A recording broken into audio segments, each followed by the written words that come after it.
Well, good afternoon, everybody. It is 12:42. Thanks for your patience. An interesting exec committee meeting there.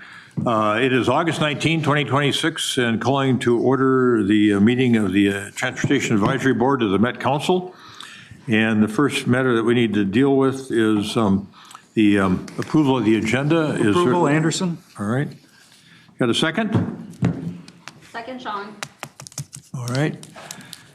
Commissioner, thank you. And any further discussion? All those in favor of adoption of the agenda as published, say aye. Aye. Opposed? Carried. We have an agenda to work from.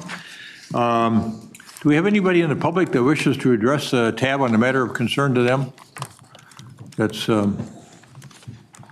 usually we have the predicate that can't be on the agenda or scheduled for a future hearing matter, but feel free to come forward. All right, seeing no one coming forward, we'll move into the reports portion of the agenda. As I mentioned earlier, starting out with the chair's report, we had a robust, content-rich, I think, executive committee meeting. I'm not going to dwell on that because we're going to see those presentations coming up shortly. So quite a few questions that were propounded in the exec committee, and I'm sure you'll have many of the same ones here. And the exec committee will help guide us through those conversations because of their previous exposure to the issues. So good conversation to come. I think most importantly, what we want to do is welcome back Carl Crimmins. So Carl, thanks for very, very difficult time after that fall over a year ago now, I think. And so pleased to have you back with us. We've appreciated Bridget being here, brief to give us updates, but really pleased to have you back. I don't think Bridget feels too bad. And I think there's so much confidence in having you back. I don't even see Bridget in the audience out there. So we'll look forward to your update. They were always so important to get. So thank you for being back with us and appreciate you taking the assignment from the chair. Thanks for that. September tab meeting canceled. Put that on your calendar. No tab meeting in September. A rarity that Elaine lets us off the hook for a meeting, so we don't have to meet in September. And we're going to have one other report from Joe Whiting later on. I was thinking about having him do it now, but I think the Active Transportation Task Force update can come from him towards the end of the meeting, along with Glenn. Maybe I want to provide some information too, and Brian. So that's it for me. I'm going to turn now to Connie and have a MnDOT update. Thank you, Mr. Chair. Members, feels like it's been a while, a couple of months now. I wanted to, as always, start with our safety conversation. Kind of the numbers speak for themselves. If you remember last year, we did a lot better than the year before. We were constantly behind in number of fatalities. Unfortunately, this year it's gotten worse. So this, as of yesterday, we had statewide, the numbers I'll mention is statewide, 230 fatalities compared to 220 last year. So it's tracking close, and it could, but basically it's the same. I was hoping that trend that we had last year would continue. We have 31 pedestrian fatalities this year compared to 23 last year. That's a 35% increase. The one that's concerning is motorcycles. And we've had so far, as of today, actually 53 compared to 35, and that's a 50% increase. And it's not about them driving through the lanes, the lane, what I can't remember what that's called, but Splitting. yeah, splitting, lane splitting. And 4 bicycle fatalities compared to 8 last year, so that's gotten better. We're in full force, as you know, in construction with some big projects going on, but we're wrapping up a lot of them. The one that has had a lot of attention and continues to get a lot of attention is the Highway 280 closure. And that's going to open actually tomorrow, I think, if everything goes well. They're planning on, the goal was to get it done before the state fair. And 394, the eastbound, that's going to be end of October. It'll be done. Same with Trunk Highway 12 out in West Metro in Wayzata. Phase 1 of 494 is pretty much done. Some little work to do yet, but we're in the procurement of the next phase of it. A project just as big, $300+ million. That'll be from 35 all the way to the airport. Our maintenance folks, I was just at our Chaska truck station, Chaska and Jordan combined yesterday morning. I go visit those guys, and they're actually busy now planning their winter routes. And so that's coming. And I always, when I go there, they're not always appreciative of what they do. Our maintenance guys, the guys out in the field, we're in metro area, we're about 100 short. Usually we've had historically 400+ people. Now it's down to 300. We just can't hire more people. So they're working harder. There's a lot of new challenges that they have to deal with that we didn't have in the olden days. We have a lot more bridge hits, a lot of graffiti work that they have to clean up, continue to beautify our cities. The whole encampment challenge that we have, it's very difficult and sensitive work. And some of you may have experienced the pavement blowouts, and that's kind of a phenomenon that's going on with the concrete pavement at the joints, and it's more than, we've had 60 of them already this year. Last year, the whole year, we had 70. And it seems to be getting more and more, and smart engineers trying to figure out what causes that. And interesting things, last week, we had the scooter, the gutsy teenagers. I think back what I used to do when I was 13, 14. I would have never thought I'd take a scooter and get on the freeway. And but we worked with Lime, with a private company, and created geofence around. I think the first time they were able to get on the freeway, and created geofence, which basically means once they cross that geofence to get on the ramps to get on, their scooters, you shut off their water basically, and they can't go any further. So that has helped working with the private owners of the scooters. So it's all interesting. Our guys get involved, they take their trucks out there and try to watch for it, and so it's a different time. Last thing I'd like to just mention is as everybody knows, is election time for us who work with the state. I'm not nervous about it, but a lot of people at the state agencies always get anxious about it, what's going to happen. So a lot of what we do as a leadership, we try to tell folks that everything will be all right. It'll be a different governor, it'll be a different administration, no matter who wins. So I think there will be changes, and we get folks ready for that, and change is good most times. So. But it's a resilient department. It's pretty much, I tell them, you're like a self-propelled combine, just the driver changes. You keep going and keep doing your job and doing the work of the people, and they do a great job with that. So with that, I think my 5 minutes is up, Mr. Chair and Madam Vice Chair. Yeah, thank you. Member Saib, do you have any questions for Connie? Any questions? All right, very good. Frank Kolash, Member Kolash, thank you for being here, and look forward to your update on the MPCA activities. Great. Thank you, Mr. Chair. And again, Frank Kolash, Assistant Commissioner for Air and Climate Policy with the Minnesota Pollution Control Agency. I'll start with the bad news and then ramp up to some good news. We continue to track actions at the federal level. One thing that EPA has recently done is they have taken all of the prior Clean Air Act waivers that they granted to California for greenhouse gas standards and Advanced Clean Cars 1. This was back in the Obama administration, so late 2000s, early 2010s. They've sent those to Congress for an opportunity for repeal under the Congressional Review Act, even though the Senate parliamentarian and the U.S. Government Accountability Office, and these have been in place for 15 years or more. But they are now going to Congress for potential repeal under the Congressional Review Act, which creates additional problems into the future. But EPA continues to move on their structure that they do not see that there's space under the Clean Air Act to regulate greenhouse gases.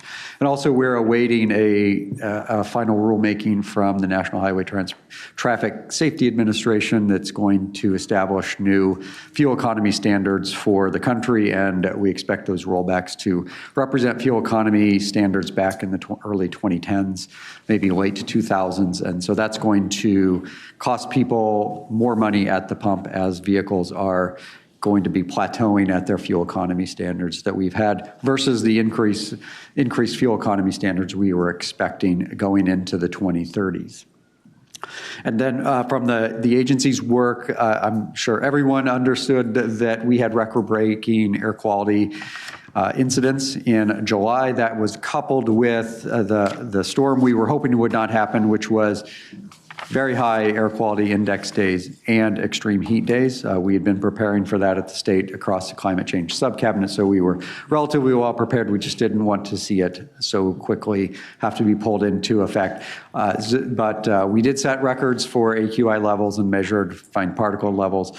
We think we are in a stable position right now. The fires are not in the place where the governor has had to continue the peacetime emergency orders, but we'll continue to track wildfire smoke as we always do from both the fires in Minnesota and those coming in from Canada and other parts of the U.S.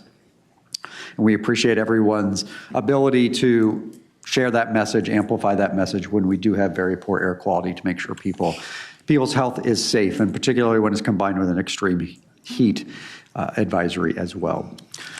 One item that I will mention here that I've not mentioned previously, the Minnesota Clean Cars Rule that we adopted in 2021. We have proposed to repeal that as an obsolete rule because it applied to model year 2025 vehicles only. That is in the rearview mirror. I always say pun intended for vehicles, but we are past model year 2025, so we're repealing that rule to make sure that there's no confusion about the vehicle emission standards that apply compared to the federal level, compared to what California is litigating, and compared to what is in Minnesota's rule. And that rulemaking, the public notice is open until August 28th. We also are working through rulemaking processes for the cumulative impacts analysis rule that the agency has.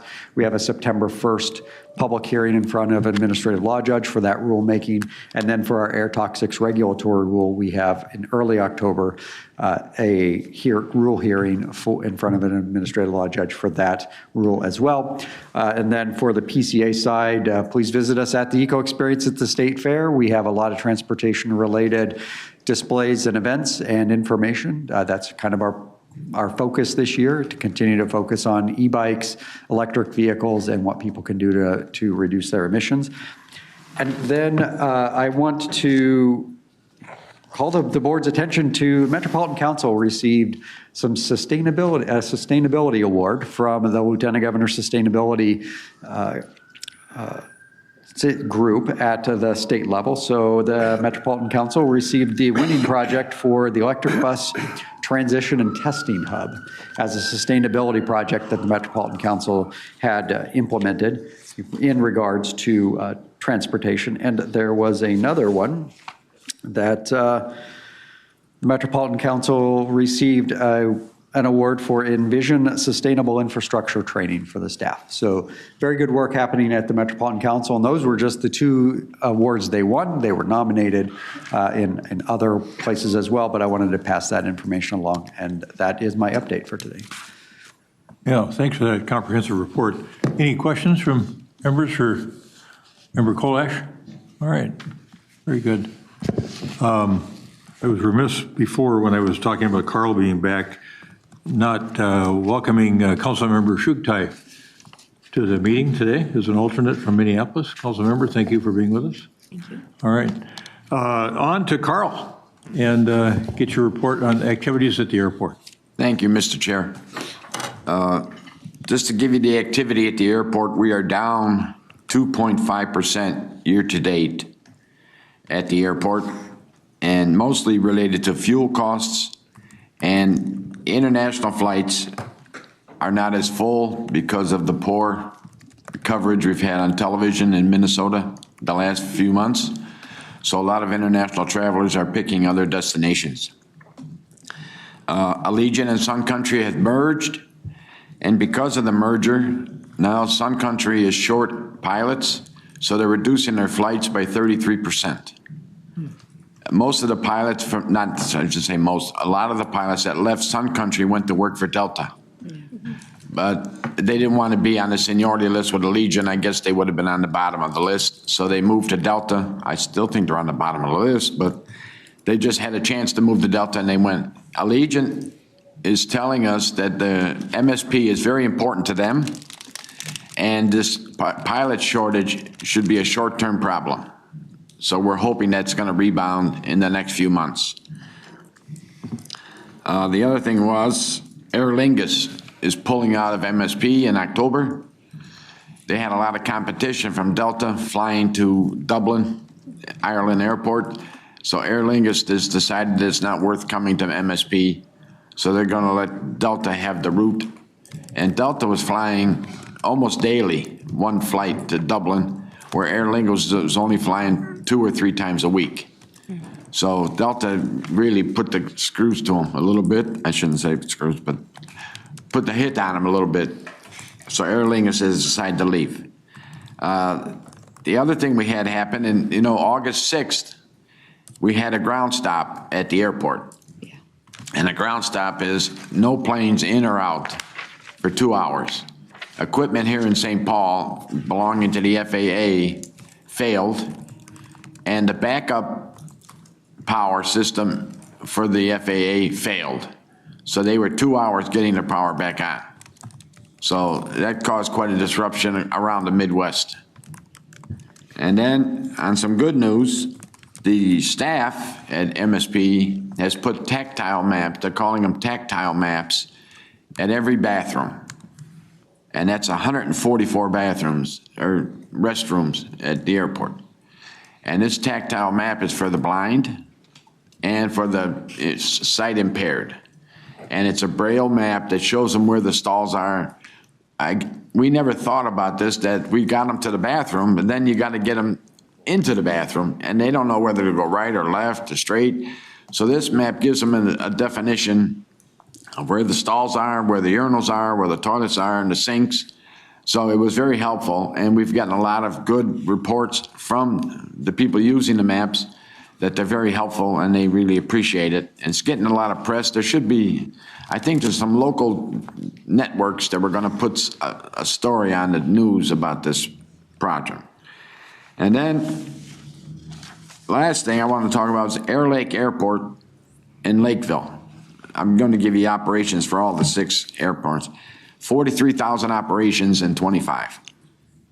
Anoka County Blaine, 65,000 operations in 25. Crystal Airport, 46,000 operations. Flying Cloud, 150,000 operations. Lake Elmo, 39,000 operations. And St. Paul Downtown, 41 operations. So those are all flights to our reliever airports that would have been coming into MSP. So it would have been quite a confusion. It would have been a lot more activity at MSP, excuse me, without those reliever airports. And that's all I have, Mr. Chair. Oh, very good.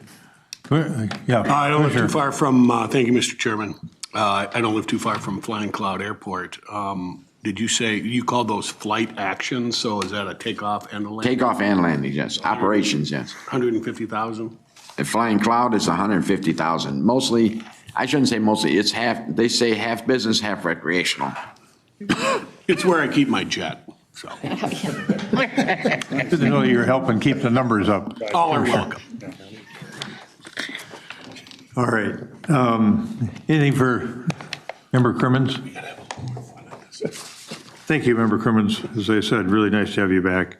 Member Chambliss, you want to give her a Met Council update, please? Certainly, thank you. Pull that close. It's a little bit, it doesn't work as well as the other Can you ones. guys hear me now? No, not really. Is it on?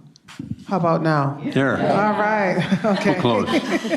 All right, thank you. I want to first start by thanking Mr. Kolash for acknowledging the awards that Metropolitan Council received. And I will go into what I want to report on as well.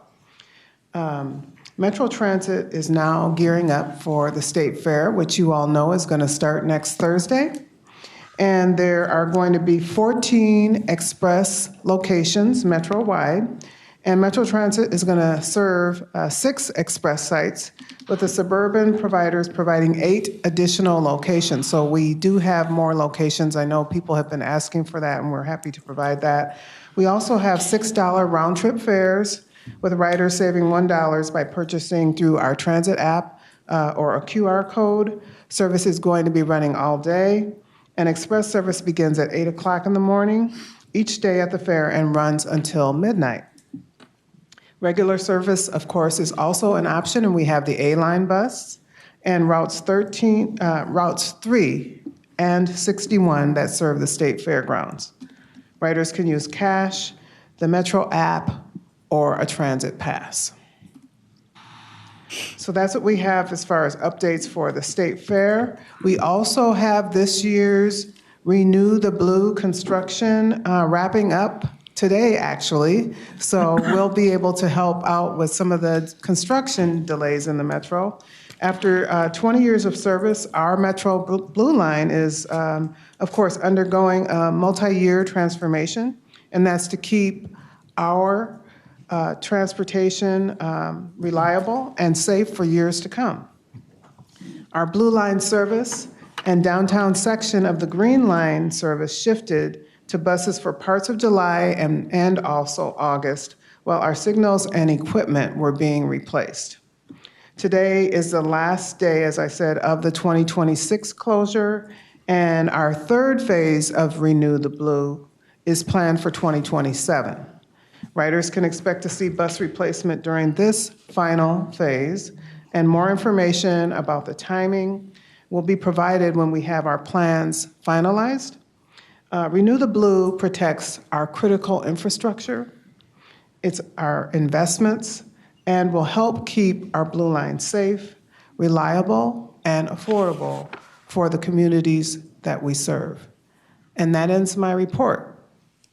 I'm open for any questions. Thank you, Member Chambliss. Anybody have any questions for Member Chambliss? Okay, thanks. Before I move on to Gary Hansen and the Suburban Transit Authority, I just wanted to go back and ask Carl Crimmins a question.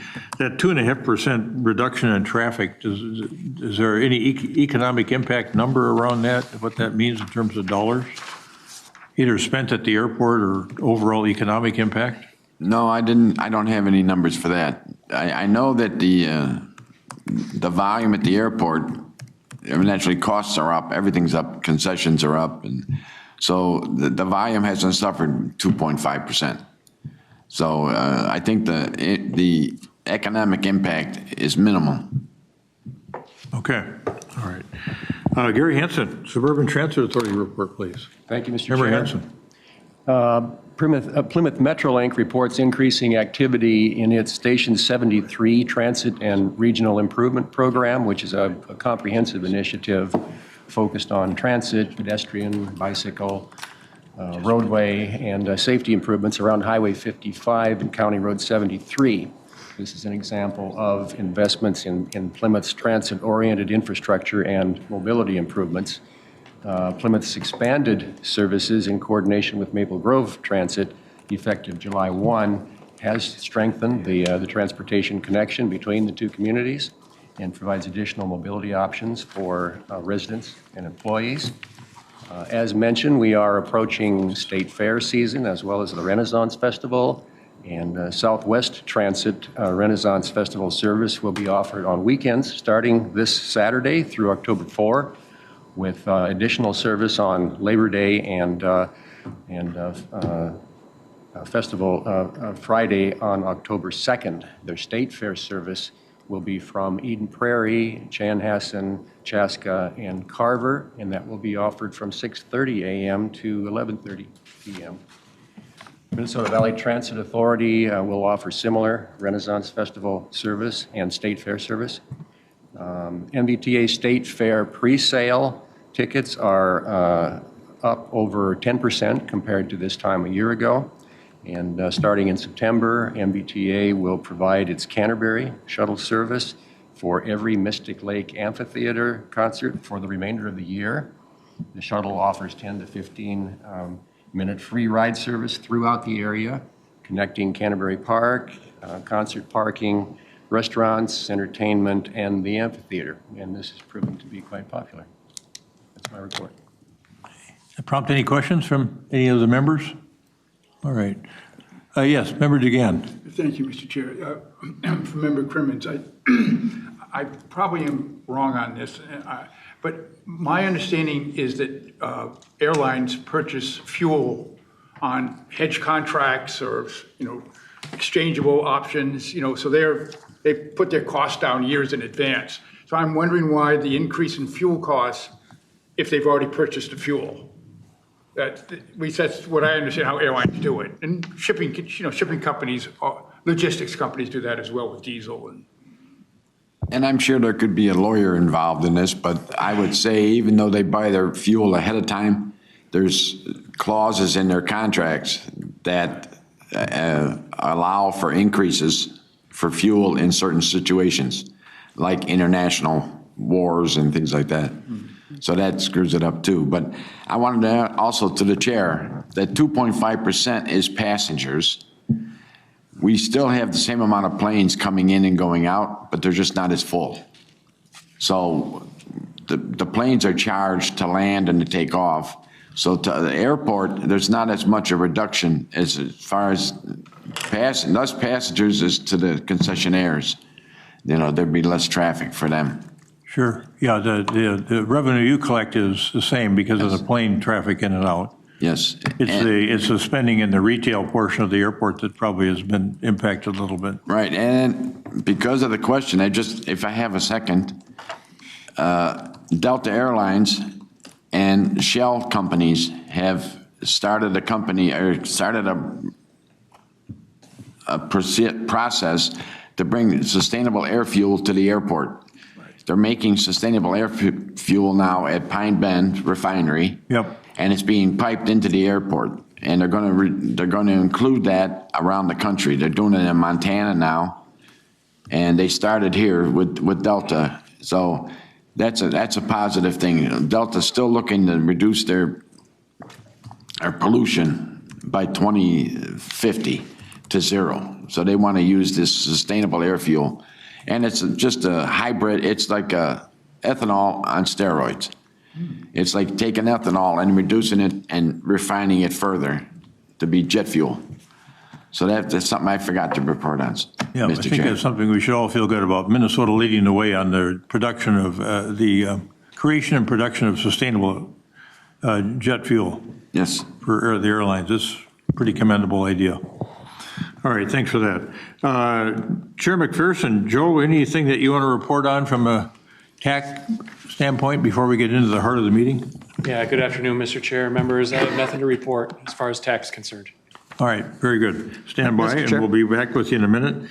Are there any Mr. Chair. corrections? Oh, yeah, Sorry, go ahead, Member Kolash, go ahead. Yeah, two items. One was touched on that I forgot to mention. I'll be very brief. The sustainable aviation fuel. On July 24th, there was a groundbreaking event at Pine Bend Refinery. So we are able to blend and deliver, as was said, by pipeline, sustainable aviation fuel that's made other parts of the country. Right now, I think most of that's coming from used cooking oils, and that's turned into a sustainable aviation fuel typically in Montana, brought by rail here, then shipped and blended at Pine Bend. And then the final item is more of a sad note. If you've been around the Transportation Advisory Board for quite a while, former Assistant Commissioner David Thornton used to be the TAB representative. He passed away in early July of this year. So he had a short bout with an illness, and so we're all remembering David and all the work that he did for clean air in the state of Minnesota and for the climate work of the state going back to the early 2000s. So I just wanted to make members aware of David's passing. Thank you, Member Kolash. Thanks for those additional add-ons. All right, are there any changes or additions to the minutes of June 17, 2026? Move approval, Anderson. Second, Gotel. All right, we've got a motion and a second on approval of the June 17, 2026 minutes as published. Any further discussion? All those in favor of adoption of those minutes, say aye. Aye. Opposed? Carried. The minutes are adopted for the meeting of the tab on June 17, 2026. And now we'll get, that was the only thing that would fall into the consent portion of our business activity. We got two items in the non-consent or the action portion of the agenda today, and one is the first one is the 2026-37 item, and that is the 2027 proposed unified planning work program. And Chair McPherson will introduce the topic, and Frank Alarcon will have the presentation. Yeah, thank you, Mr. Chair. Good afternoon, everyone. So a few months ago, we released this for public comment for the 2027 UPWP, and a few comments were received, and I will turn it over here to Frank. He's got a presentation to share with all of you on UPWP, and we'll go from there.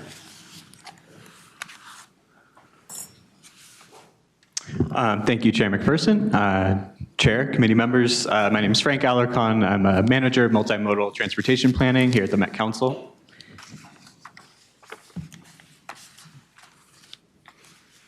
All right, can folks hear me okay? Yeah.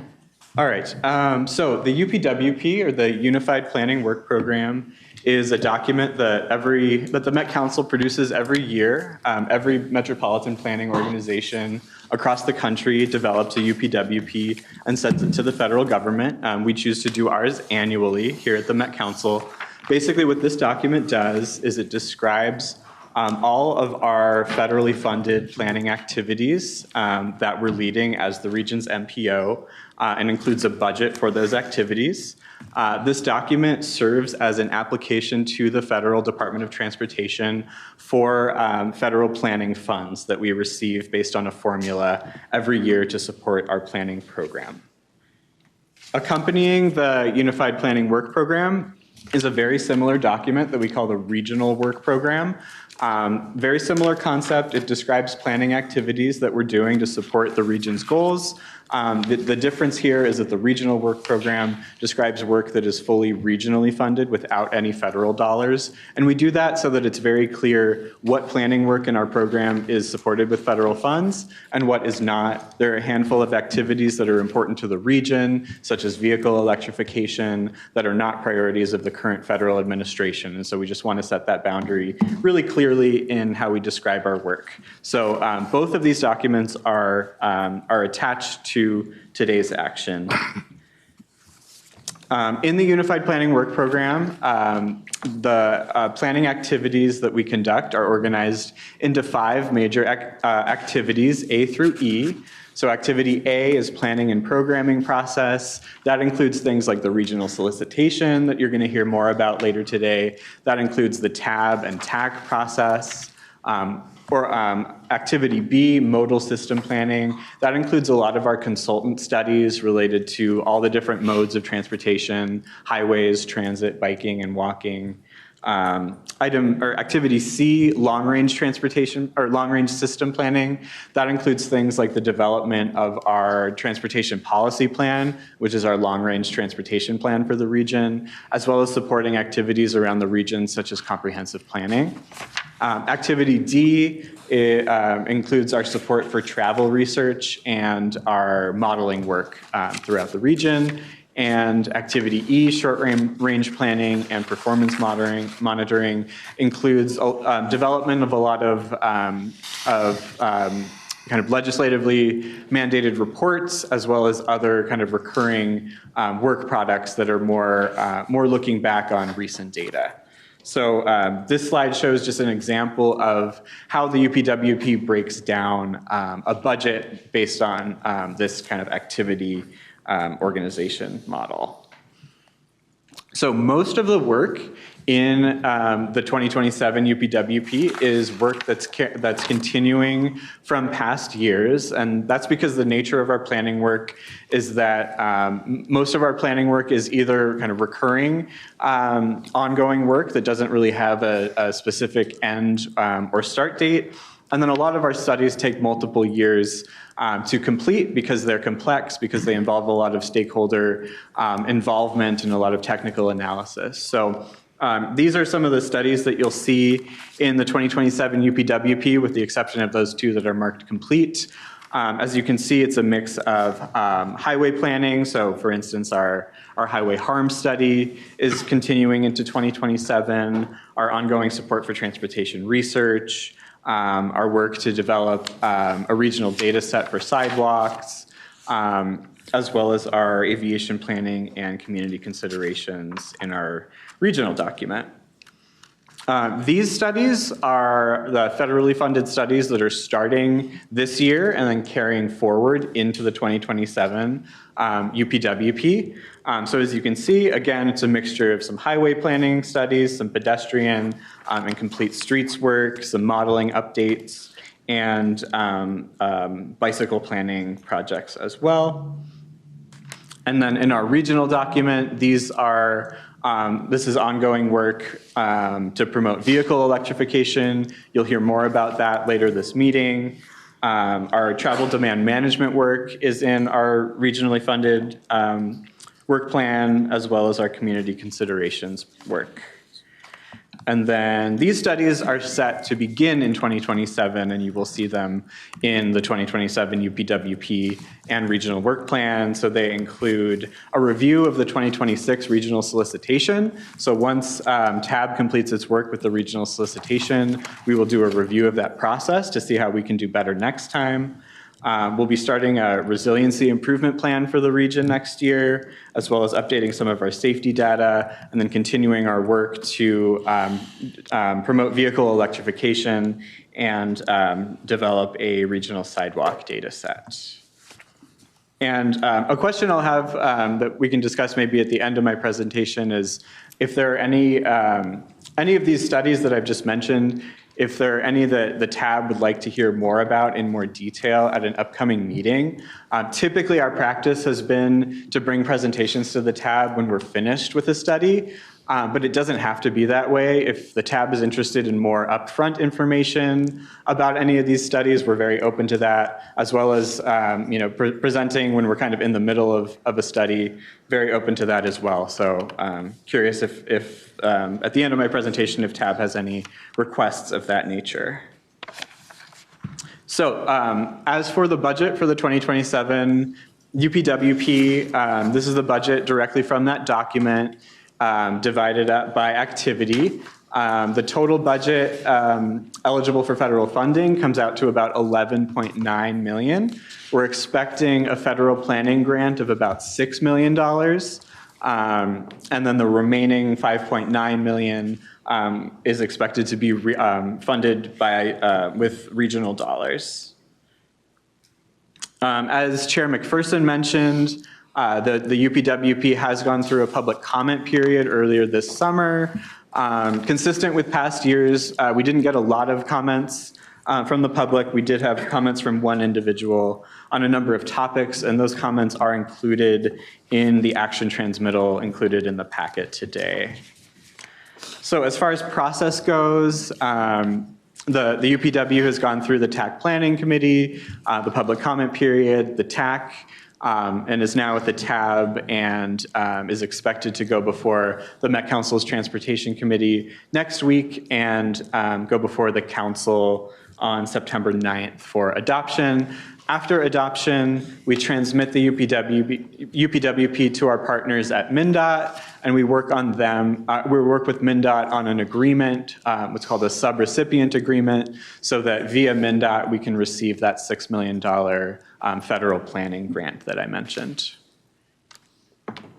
So the recommended motion is on this slide, and I'm happy to stand for any questions. All right, questions for Mr. Alarcon? Yes, go ahead, Member Dugan. Oh, thank you, Mr. Chair. Thank you, sir. Two interesting studies that you've coming up in 2027, the EV curbside charging implementation. Microphone over closer. Oh, I'm sorry. Thank you. My wife always tells me I talk too loud anyway. You have two interesting studies in 2027, the electric vehicle curbside charging and then the resiliency. What will those entail, particularly the resiliency? Is that in case of what would we be resilient from? A natural disaster, power outage, or? Yes, Chair, committee members, I wonder if, Olivia's here, so I'll call Olivia Doro Hovland, who will be leading that work, to talk a little bit about the resiliency plan. Thank you, sir. Since it's football season, I think part of it is an invasion of Green Bay Packer fans. Oh, okay, well, that's, yeah. I'll leave that where it is. Should we shut down the city or something? Yeah, thanks for providing that color for us. Chair, committee members, so the Transportation Resilience Improvement Plan, the purpose of it is to identify areas in the region that may be prone to weather and climate-related vulnerabilities in order to identify potential mitigation actions. This was a plan that was called for in our TPP and is going to identify resilience needs and activities for the most common system vulnerabilities in the area, share best practices, and then allow us to convene partners and provide technical assistance in this topic area. Is that enough information, or would you like any more? Is it, if I may ask, is it primarily directed towards roadways, public transit, or light rail? Yeah, Chair and committee, the plan, sort of as it is currently envisioned, will sort of entertain looking at a variety of things. The roadways, I think, are the primary purpose, and then as we get into it, if there are transit infrastructure-related issues that come up and are particularly of interest looking at, those can be explored as well. Okay. And Mr. Chair, if I may follow up, on the EV curbside charging, that's very interesting. Is that your, no, that's Frank's. Yes, and Chair, committee members. Repeat the question too, please. The question was just about some more information about the electric vehicle implementation cohort plan, and the presentation on vehicle electrification later in the agenda is going to include some information on that study, if we could defer to that. Curbside seems to be one of the real challenges, so I'm interested in how we're going to resolve that. Thank you. Thank you, Mr. Chair. All right, thank you. Just remembered again. Commissioner. Thank you, Mr. Chair. So so it costs $12 million every year to do this report. Is that what I heard you say? Chair, committee members, the report itself is a description of our entire planning work program. So right. the $12 million is the cost of our entire federally supported planning work program. Okay. And then, okay, thank you. Glad that's the way it was answered. Other questions? Yeah, this of course, yes, Commissioner, go ahead. Thank you, Mr. Chair. I just have a question about the planning documents, and also if it includes like any sort of evaluations of our current system as well. An example is just also the Green Line, where it's been in operation for about 10 years. Would love to see some of both the traffic patterns, but also like the impact to the community of like development that's occurred since it's been operational. Yes, thank you. Chair, committee members, a lot of that task E, short-range planning and monitoring, gets into planning or monitoring the performance of our existing transportation system. So I don't know if there's specifically any work related to the Green Line impacts that you're talking about, but I will say that a big kind of ongoing part of our planning work is that ongoing monitor of how is our transportation system working overall. Mm-hmm. Okay. With that said, I would encourage for more ongoing feedback or engagement earlier on to get input about like what type of research or evaluation is helpful to policymakers. Because this is something that would actually very help me as someone who's working in the community to talk and share back to our community members about what some of those impacts have been. Thank you. So to the commissioner's point earlier of this budget, when you go to submit this UPWP to the US DOT to get your transportation planning dollars, is the request broad enough to encompass all of the work you need to be doing from a budgetary standpoint, or does that just represent a portion of the budget for the work that you're doing? So the UPWP document lays out our entire planning work program. So it is holistic, inclusive of all the work that we're doing that's supported with federal funds. Okay. Includes all your transportation planning funds for the entire region in every category. Correct, Mr. Chair. Okay. Yep. All right, very good. So this is a prerequisite, the passage of this or the approval of it. I guess the recommendation for approval by the Met Council is critical to be able to get the transportation planning dollars that we need from the federal government. So is there a motion that the Transportation Advisory Board recommend adoption of what's called Attachment 1, the 2027 Unified Planning Work Program, UPWP, recommend to the Met Council that it be adopted? Is there a motion to that effect? So move, Jean. Is there a second? Second, Anderson. All right. We got a motion and a second with respect to action transmittal 2026-37. Any further discussion? All those in favor of passage of the recommended motion in its stated form, say aye. Aye. Opposed? Carried. The action transmittal 2026-37 in its recommended motion form is approved. All right. Thank you, Mr. Alarcon. Thank you, Chair. And then the next matter we have, I think you'll be introducing a topic as well, is the TIP public comments and approval. Yeah, another very important document for the region. So this gets updated annually as new projects come in, project changes unfold, and so this is an opportunity for project managers to come in and make those recommended changes at this time, in addition to some of the amendments that you see, the scope changes and the other changes that take place throughout the year. So I'm going to invite Mr. Barbeau, Joe Cubed up here, and he's going to take the lead on this item. Thank you, Chair. Thanks, Mr. Barbeau, welcome. Thanks, Chair. Yep, so I'm here to talk about the Transportation Improvement Program. I know some of you have seen this discussed many times, and maybe this is a little bit newer for some of you, and so sometimes this gets routine, but it is worth noting this is a $6 billion program of projects, and it is maybe not the most exciting thing we do, but it is one of the key things that we do and one of the things that we must do in order to fund any projects with federal funding. So as I was kind of alluding to, the TIP is a 4-year list of transportation projects funded in whole or in part with federal funding.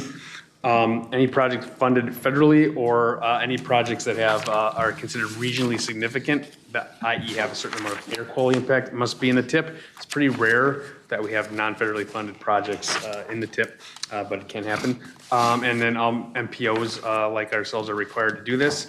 And then once we're once we've approved the TIP, it gets incorporated into what's known as the State Transportation Improvement Program, or STIP, which incorporates our TIP word for word or project for project, as well as all the other MPOs and then projects in non-metro areas as well. And in order for a project to receive any federal funding, it must be in the STIP. So projects in the TIP are roadway projects programmed by MnDOT with state and federal funds. That probably makes up the majority of the TIP. We actually do have MnDOT state-only funded projects in there. That is not a requirement federally, but it is what MnDOT has chosen to do on their STIP, so we follow suit in the TIP. Transit projects programmed by the council, Metro Transit with FTA funds. Now, next year, you're going to see projects also directly programmed by MVTA and Southwest Transit, as they will become direct recipients. They actually are now, but this process started many months ago before that was the case. So it might look a little bit different next year to the really studied eye. And then our resuscitation projects, of course, end up in the TIP. Our active transportation projects won't, because those are not funded with federal funds, so they will not actually end up in the TIP. And so that's kind of a new thing that we have. And then there are a small number of projects in Wright and Sherburne counties. Wright and Sherburne counties, not in their entirety, but small pieces of them are part of the metro area as designated designated federally after the last census. So here's our schedule. I have highlighted the wrong row here. August 24th is when we begin at the Transportation Committee today. The row above that, August 19th. And once we go to the council and have the council approve this on September 9th, then it gets incorporated by MnDOT into the STIP. Federal approval will make this an active TIP, if you will. Right around November 1st is when that usually happens. So right now we're still using the 2026 through 2029 TIP as our official document, even though we're technically in fiscal year 2027 starting July 1st. So this is a 4-year summary of what's in the TIP. It doesn't differ too much from what you've seen in past years. About $6 billion, usually goes from somewhere between 5.8 and $6.4 billion there, and just under 50% each for roads and transit, and then a number of other projects round that out, set-asides, travel demand management, bike ped projects, which is why each of those two bigger ones are less than 50%. As is mentioned in the action transmittal, we were out for public comment for 45 days this past spring and summer. That's pretty standard. We have ranged in past years anywhere from about 5 to 205 comments. This year we got 16. That's a little more standard to what we're used to from 15 different people.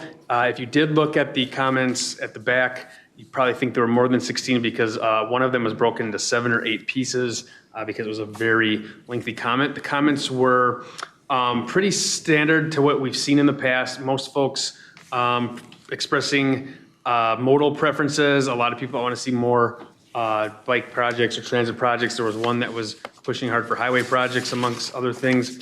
And then some people will make project-specific comments. This public comment period for the TIP is very interesting in that, for example, if somebody comments, I'd like to have a bike trail over here, we can't really put that in the TIP. Projects in the TIP have been through scoping projects, they have funding secured. So this is a very strange time to get comments. Most projects have been through a lot by now. That said, it is also a time when a lot of people, they stumble upon what we're doing for one reason or the other, and they make their comments. And so we do share these with other agencies that are applicable, and we use them ourselves in our own planning efforts. So it's kind of a good sort of catch-all for our staff and for other partners to take comments from the public. But no direct changes were made in the TIP as a result of these comments, which is actually pretty normal. And that is all I have for today. I'd stand for questions. All right, thank you. Questions for Mr. Barbeau at all? Member Anderson. Not really a question, but more of a comment. We on the tab don't really live with this information 12 months out of the year like staff does. I really just want to make sure that we give them a proper amount of credit. What we see here has kind of evolved over the years. There's a clarity and a presentation that's improved. It's easy to understand, and it's a good reminder to us as to what we're doing, and a lot of times a little more simpler format that I think others can pick up on if you haven't lived with this for a while. Thank you, Member Anderson. Commissioner. More of a curiosity question. Sherburne and Wright County, there's a small number of projects, and according to the census, they're now part of it is part of the region. Will they be having TAB representation? Chair, that is or member and chair, that is a question a little beyond my knowledge at this point. They are represented in TAC, but I haven't heard anything. This has actually been the case for over 10 years now. I have not heard anything about TAB. Okay, I didn't Wayne looks realize like she's raising her hand. I can answer. Part of the TAB membership is set by legislature, so that's in statute. So if that changed, there'd have to be a change to the statute. Okay. Other questions, comments? All right. I just want to make sure that, you said there were some minor changes from MnDOT, but the list was fairly extensive. I just want to make sure they're all in there. I'm covering for Connie now, so. They are. It's a pretty extensive process with a lot of steps over email between myself and a lot of folks over there. All right. Thanks, Mr. Barbeau. Thank you. So there's a two-part motion being recommended here from staff, and that is that the Transportation Advisory Board accept the attached 2027 through 2030 TIP public comment report, and then we recommend to the Met Council the adoption of the draft 2027 through 2030 Transportation Improvement Program, the so-called TIP. Is there a motion to that effect? So moved. Commissioner Jepson moves. Is there a second? Second. No. Second? From who? No. Okay, very good. We got a motion to second on action transmittal 2026-38 in its recommended motion form. Any further discussion? All those in favor of adoption of the of 2026-38 in its recommended form, say aye. Aye. Opposed? Carried. The motion is approved, and the The TIP public comment report is accepted, and we'll recommend to the Met Council the adoption of the 2027 through 2030 Transportation Improvement Program and get that in place. All right, good. Anything further, Chair? No. All right, very good. We're going to move on to the information portion of the agenda now. And we've got an EV City Support Project report that's going to go fairly quickly, and then it'll give us a chance to spend a little bit more time, although we're calling it information on the regional solicitation update. There's some important things to be thinking about. So, but first let's talk EV. So, welcome, Tony. Thank you, Chair. My name is Tony Fisher, Transportation Planner here at the Met Council. I'm going to introduce the project and then hand it over to Rebecca Heisel from the Great Plains Institute to talk about the core part of the work. And then we've got just a couple of slides on future projects that include the curbside charging project. So this project is, there's just an incredible amount of information about electrification across the country. There's all kinds of different nonprofits and governments and different people putting together great information. This project's going to filter and organize some of that information for our local governments so that they can accelerate electrification. We're going to provide information and resources to local governments in a variety of manners that's most useful to them. And we want to support them in practical and actionable steps toward EV adoption and charging infrastructure deployment. Some of the implementation work of this is developing a technical assistance plan that we'll go into, delivering that technical assistance plan to local governments, creation of resources for participants in local governments, and part of the work is listening to feedback and implementing that feedback from you and others. So just a little bit on the timeline. We started this project in Q2 of this year with the development of that technical assistance plan. We are about ready to stamp that done, but and then jump into that, delivering that first cohort. You can see on the schedule, we'll intend to deliver 2 of those cohorts. And then we're here early on to accept feedback on the proposed work, and then we'll come back and report out after cohort 1.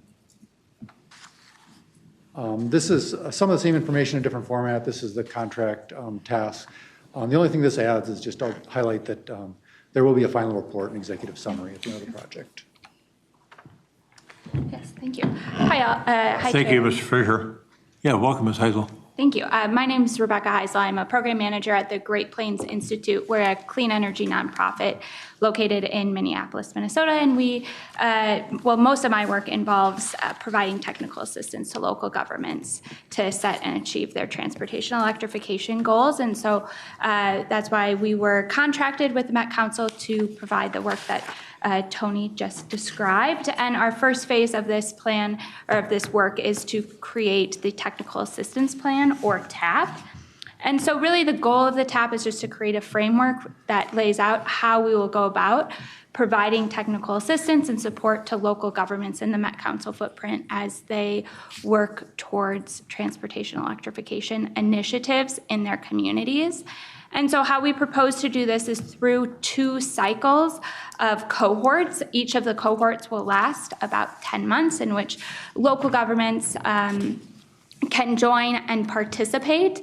I will say that externally, we've been calling this program the EV Community Support Program, as we're recruiting participants, just because while cities will be the primarily the participants in this program, we also are welcoming townships, counties, and tribal nations to participate as well. So we just wanted a name that was inclusive of all the different governmental units that could be participating. So how we'll be providing technical assistance to participants is through a couple different avenues. The first avenue is through regular cohort meetings. These cohort meetings will focus on a specific topic for each month, and we'll have an expert speaker on to give kind of an informational portion of the call. And then there'll be time for participants to talk amongst themselves for peer learning, as well as ask questions and get additional support in that way, and making sure that we're checking in with those communities on a monthly basis. We'll also have one-on-one direct contact with each of the participants through individualized meetings at the beginning, middle, and end of the cohort, but then we'll also have a way for participants to reach out to us and schedule meetings with us on an ad hoc basis if they need additional support on a specific action that they're working on. And then finally, we'll have more hands-on workshops, 2 per cohort, in which participants will be able to dive a little bit more deeply into topics related to transportation electrification that really resonate with them. And so those will be determined based off of participant feedback. Finally, as Tony mentioned, there's plenty of resources out there for communities, but it can get a little overwhelming knowing like what makes the most sense for our community. Is this current best practice or not? So that's something that we, GPI, can do and will do, is provide resources and templates and guides to communities based off of our long working in this space on either work that we've developed or work that we know and resources that we know are really helpful to communities.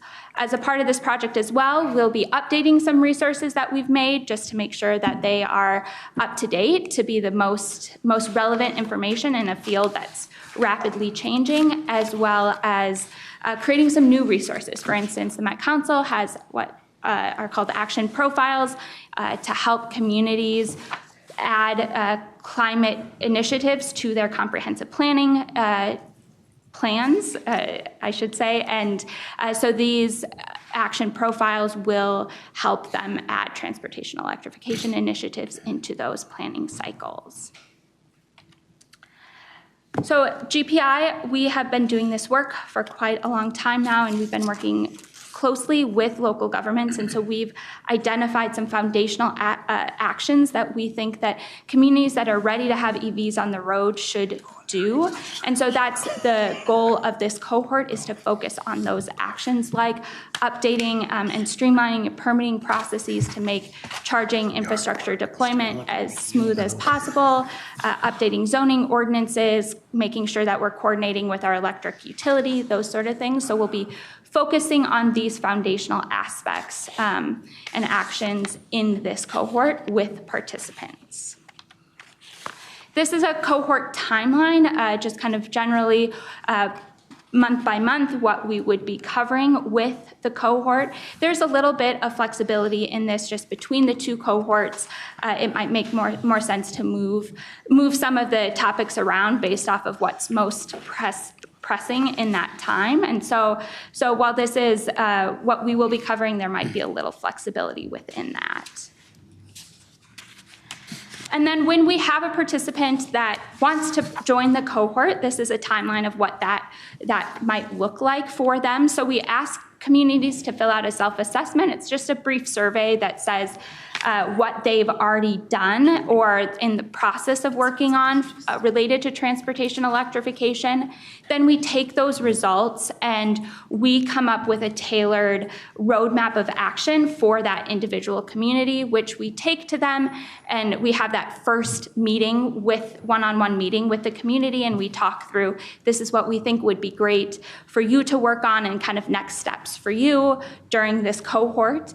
And then, it can be a time for them to tell us, well, we have this priority or that priority, and we can really help to tailor what they're going to be working on in the cohort. And then once we have that first goal-setting meeting with the community, they'll be set and oriented to the cohort to begin work on their goals. And then, we'll continue to provide them with technical assistance in the variety of ways that I mentioned through those cohort calls, individualized calls, and resource sharing. So with that, I think there'll be time for questions at the end, but in case you have comments or things that you would like to share about this cohort or the technical assistance plan, or perhaps you know of a community that would be really good a good candidate to participate, you can go to menti.com and enter the code that's listed on the slide, 1480 4027. And there's just kind of a space where you can go in and type that information, and that will remain, this survey platform will remain open for till the end of this this session today. So you can also take your phone if you have it and use that QR code. But Tony, I believe you have some slides next. Thank you. Chair, I have just 2 slides on future projects. Happy to take questions now or after that. Yeah, why don't you keep going and finish your presentation, and then we'll go to questions. Great. Budgeted for this year yet is an EV public engagement project. So individuals play a central role in electrification, transportation electrification. They choose whether to buy an EV or not. And it's a new and changing technology. And so there's just information that they need to make informed decisions. So we want to provide that information in a variety of forms. It could be chances to drive an EV. It could be just tabling with materials and somebody there to answer some questions. And that is budgeted to start before the end of this year. And then for next year in that draft UPWP is a curbside charging implementation cohort.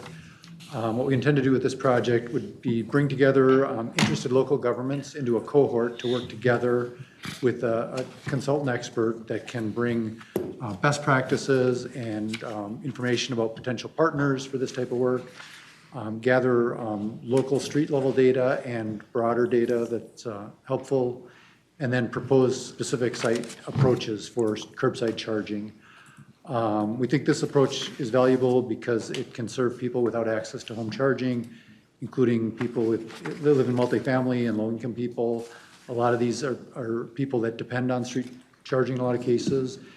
And then we also think these are opportunities for commercial streets, whether it's urban commercial streets in downtown areas or small towns, commercial streets too. So again, this is intended to start next year. Happy to take questions. Okay, thanks, Mr. Fisher. Yeah, go ahead, Mr. Marino. Member Marino, go ahead. Yeah, thank you. I really appreciate seeing the desire to include people who live in multifamily housing and those with low incomes. My question is is that going to be, with that cohort, is there any kind of things identified on how you're reaching these people? And is there any money identified as stipends for people's participation in this time, especially for those with low income? Why don't you repeat the question too, Mr. Fisher? Chair and members, I believe the question was, is there a stipend or a proposed approach for reaching people that might be served by this type of approach? And chair members, this project really intends to work with city and county governments, mostly road authorities that own the right-of-way. We haven't really gotten into the scoping to decide how much direct public engagement there would be with this project yet. Other questions, comments? Yeah, Brian, go ahead. Thank you, Mr. Chair. Mr. Fisher and Ms. Heisel, thank you for your presentation. This is helpful. I've got a couple questions about it. So given that we have 180 municipalities in the region, do you have some estimate of how big a cohort you're going to instantiate in each of the, it sounds like there's going to be 2 cohorts. So do you have a sense of what level of interest you're likely to garner? Yes, thank you.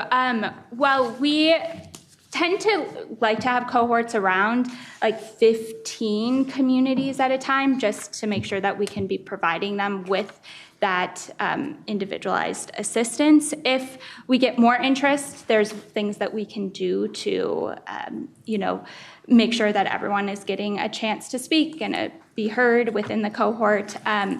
But we're aiming for around 15 communities per cohort. Okay, thanks. And then I guess the other part of my question is what is the intent of doing this in a cohort model? Is the idea that these are going to be entities that have things they can learn from one another, and in this kind of setting, they can share learnings, or they're going to have common questions and common issues that they're going to have to deal with, and is it also, do you expect them to then become kind of a community leader or kind of a groundswell? Is that part of the vision that you have here for this as well? Yes, yeah, that's exactly it. We think that peer learning cohorts are really valuable. Oftentimes when we're working with local governments, what they want to know is what the community next to them has done. And they want, some communities like to be leaders, some communities like to see that someone else near them has done it. So it acts as a method that they can have that space to ask questions and have it be a safe space where it's, okay, we're dealing with this issue. Has anyone else dealt with it, and how can we overcome it?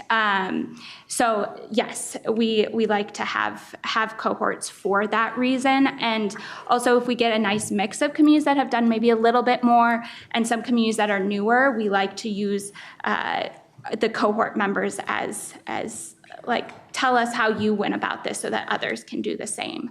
I'll also mention that the resources that we're developing and we record the informational parts of the webinars so that other communities that maybe aren't participating in the cohort can still have access to those resources that are developed as a part of this work. Thank you so much. So I'm still a little uncertain as to how, I mean, you've got quite a few local elected officials here that would be interested in this curbside charging idea, whether it's cities or counties, I think. But how do we go about directing people on our staffs to contact you and say they'd be interested in getting to be part of the cohort? Is that through I can speak your QR code, or what is it? Yes, thank you. I can speak to the EV City support, and perhaps Tony can speak to the curbside charging project. But for our EV community support project, we have an interest form that we've been sending out. I actually emailed recently a sustainability person at the city of Edina, so they should have access to that. But we've been putting out this interest form link to like the Green Step Cities newsletter, in CERTS, the Clean Energy Resource Team, has been doing some outreach with this as well. And we've been emailing communities that we know of. So we have an interest form that communities can fill out. And I don't know, is there a way that could be shared with this group as well? We'd be happy to share the text and the link with this group. I think it would be good, or maybe through Elaine, so it could be sent out to all the units of government. So I'm just wondering, okay, let's say that Mayor Rosemount's here, and he's got a lot of stuff going on in his town, and he's interested in this curbside charging, but he doesn't know, and his staff doesn't know, he doesn't have the people there to help him figure out what kind of curbside charging should be implemented.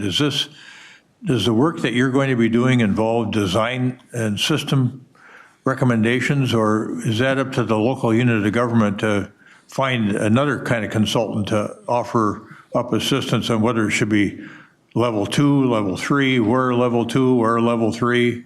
How does that question get answered? Chair members, I think with all these projects, we're just expecting people in different places, and we want to serve those people. Let's see. Sorry, can you help me out with that question again? Well, let's say that he's got some interesting things going on. I'm just going to use Rosemont as an example. He's got data centers going in, and he's got other kinds of activity out there, and there may be a need for some curbside charging. All the units of government have already got stuff at their own facilities or charging stations, but they're all, at least Edina is all level 2. There's no level 3 fast charging going on. So how do we know what kind of a system to build for ourselves if we're interested in this, and where to put them? Yeah, Chair members, with the curbside charging project, the intent is really to do what MnDOT would call pre-design and not the final design. So really thinking through fast charging and level 2 charging, thinking through pricing models, thinking through is there a private only opportunity, or is this a public-private partnership? So kind of that conceptual pre-work that could set them up to reach out to a private entity to make something happen. So it's really that early work. Yeah. Okay. That's where they come up. I think I understand that. I don't. Mayor, any comment? No, okay. All right. Any other questions? Yes, Commissioner. Thank you, Mr. Chair. Thanks for the presentation. Maybe to build off Chair Hovland's point, not only how do you work with the cities, because I know in Washington County, I think a key for us to expand, I'll call it charging electrification, is to get the cities maybe to be the boots on the ground and have their sense the real need. But also, how can we, do you have the ability or welcoming to work with the private sector? Because I see businesses and apartment buildings wanting to do this as possibly a recruitment tool, possibly good for their business. How are you integrating yourself in the private sector? Because then I could see the government kind of leveraging the private sector running with these stations. Yeah, Chair members, we tend to see or encourage communities to update their zoning ordinance to make requirements and set how they would like to see third parties come in and install charging infrastructure within the community. So that's one way that we encourage that partnership, if you will. We also have some example templates of RFPs that communities have put out to solicit a third party to come in and manage and operate their charging infrastructure within the community. And so we have some resources around that for communities as well. In some instances in the past, we've invited like charging providers to come speak at webinars, informational webinars, but we try to be technology agnostic as well, and provide the information and let communities make their educated decisions about which providers they might want to have come in and install charging infrastructure within their communities. Thank you. All right, thanks. Mr. Chair, just to clarify though, that this is like curbside charging, like in street right-of-ways. It's not in parking lots. No. It's not, it's got some really, some communities I've just. seen them on the curbside in San Francisco. I'm not sure how well it works out, but. Chair members, sorry, we're probably mixing up a few different projects. So the EV City Support Project here is really working with cities to take on their role. There's an important role for the private sector to build the vehicles, to build charging networks. Thank you. Yeah, they're just three different projects. The curbside charging project is a future project that we want to work on, but Rebecca's project is more general in terms of the way that cities work with different partners, including the private sector. Okay. All right. Thanks, folks. Thanks. All right, Steve. Great with snowbanks. Got some interesting things to talk about here on as part of your update, so. Yeah, thank you, Mr. Chair. Let you and Joe get to it here. Last presentation of the day. We'll make it worth it for you. I'd say our staff of probably 10 to 12 people have been very busy the last few months working on various products for the regional solicitation. So we're excited to get some input from you and give you an update on where we've been. Besides the PowerPoint that's attached to the agenda, there's also a few other summary tables and maps. Besides the maps you see right here on the screen, if you want to know specific projects, what's attached to those dots on the screen, some of the links in the agenda do say what the specific project is and what they're requesting for each of those specific dots. In this case, these are all the federal fund applications that were submitted here by the June deadline. So Joe and I will switch back and forth between the federal money and the active transportation dollars. So first we want to give you an update on the submitted projects for the federal regional solicitation. So we have roughly $215 million available.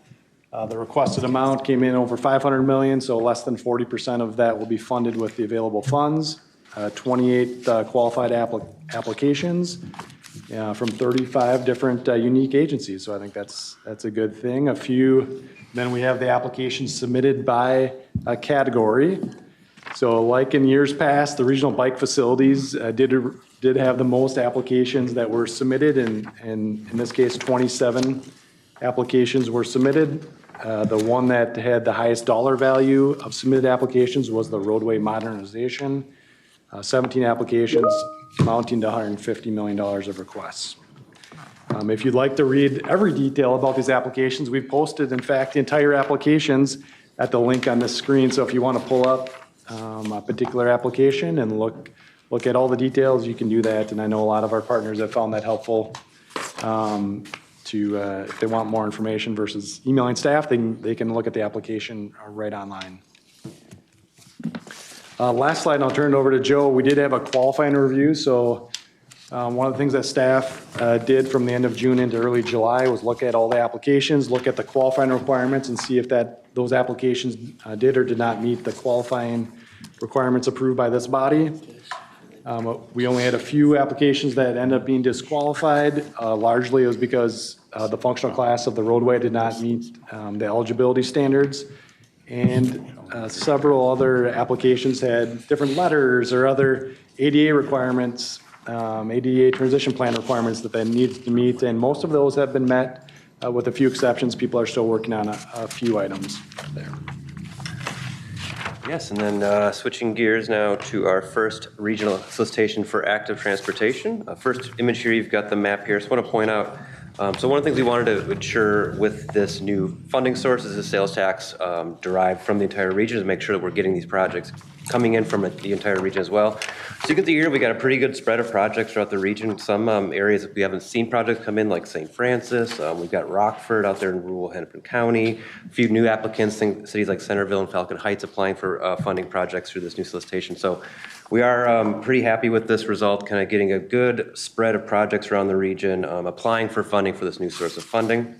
And we can see here quite a lot of applications as well. So as we set our target of $50 million last year for this first solicitation, we received about $142 million in requests from 82 applications from 42 unique agencies around the region. So quite a lot of applications, quite a lot of interest, quite a lot of demand. I think that's what we wanted to see at the tab, is that demand for this new program, and we are certainly seeing that with this first solicitation. The breakdown by category here shows you a little bit more here. So similar to that regional bike category, we do see a very robust bike facility category demand, 49 applications, over $100 million requested. Pedestrian facilities a little less there at 25 applications and $36 million. And then our planning category, which is brand new, we got 8 applications requesting about $1.4 million. We don't have a slide on this, but I do want to mention, so in those additional materials you saw, we did get some questions at our prep meetings on Monday with some tab members, that the breakdown of showing those requesting and those match amounts. So as we know, there's no local match required for the active transportation funds. However, many projects were requesting the maximum amount, and those projects that generally tend to go over that maximum amount. And part of what we want to see is when they're requesting that maximum amount is if there's additional funds needed, that they need to identify those funds in their application. So you see that kind of coming through that match amount. So it's not a required match, but it is a match that we expect to see our partners when they're requesting the maximum amount to actually get those projects completed. So just a clarification there in that summary sheet that you'll see in the additional materials. Before we go to the update on the Active Transportation Task Force, we want to open up for any questions or discussions on the actual solicitation itself. I just have a comment, Mr. Chair. if I Yeah, may. go ahead, Commissioner. There was such an overwhelming amount of projects that came, 143,000. First of all, that's really great. But I'm just wondering if the Met Council should consider a streamlined application process for 2027 for agencies who wish to reapply. Thought. 28. Chair and members, so the 2027 question for the active transportation solicitation is something that we'll probably see come through the tab in later months here, coming up here. But one of the things we'll be doing for the 27 solicitation, if it does happen, is it'll be substantially the same. So agencies who aren't going to be, who don't make the selection from this round, they generally probably likely can go through the second round again with the same application materials. We are going to be offering trainings too, as we do have a lot of new applicants, and we did see a certain learning curve of responding to questions, and maybe that, thinking about their applications if they want to come back to reapply to actually make those a little more competitive. So we'll be doing some offerings of trainings for those early next year, once we know, what projects are funded or not.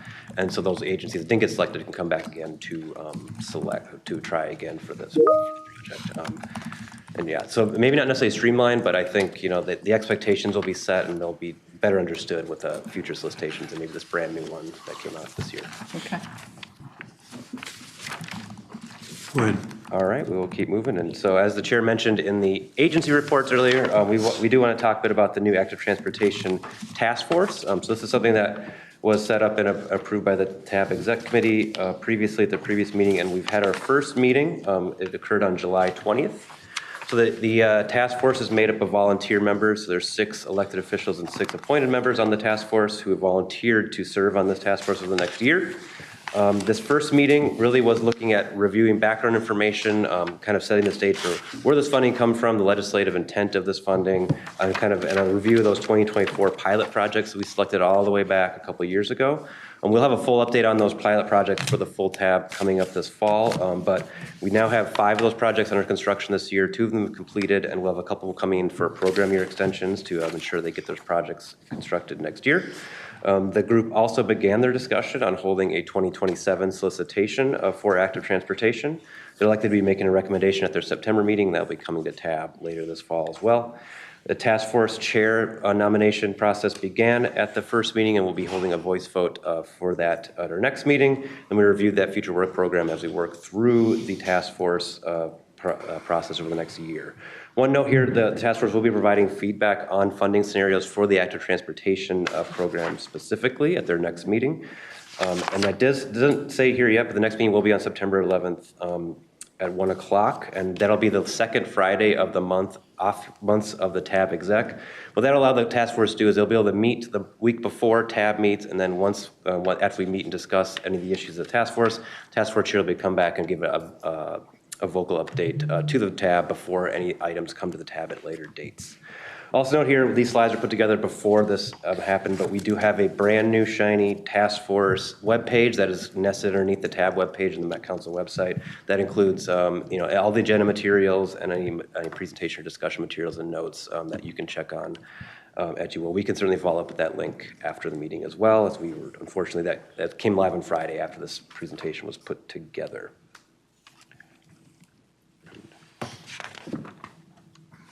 Okay, next we'd like to talk a little bit about the scoring. So we passed through the qualifications process and that appeals process. Now we've moved into scoring, and we will bring finalized scores to you likely at the November meeting is the first time that you'll see final scores. And then we'll get into bringing funding options to you, and then hopefully a decision, selection of projects will occur at the January TAB meeting.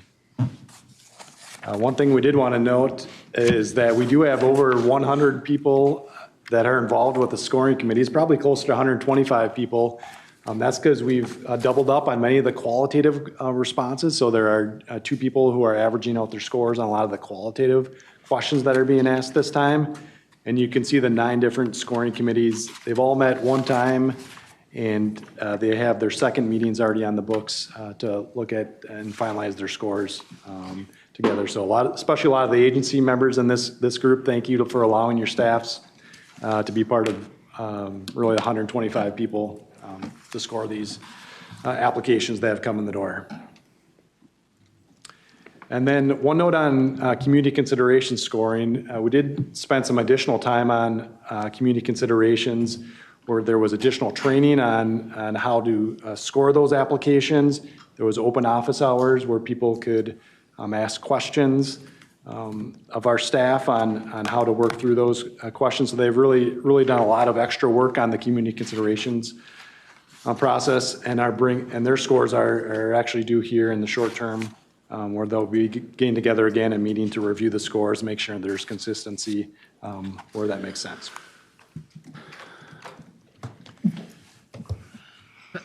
Okay, we want to now for your feedback, the feedback portion of the presentation.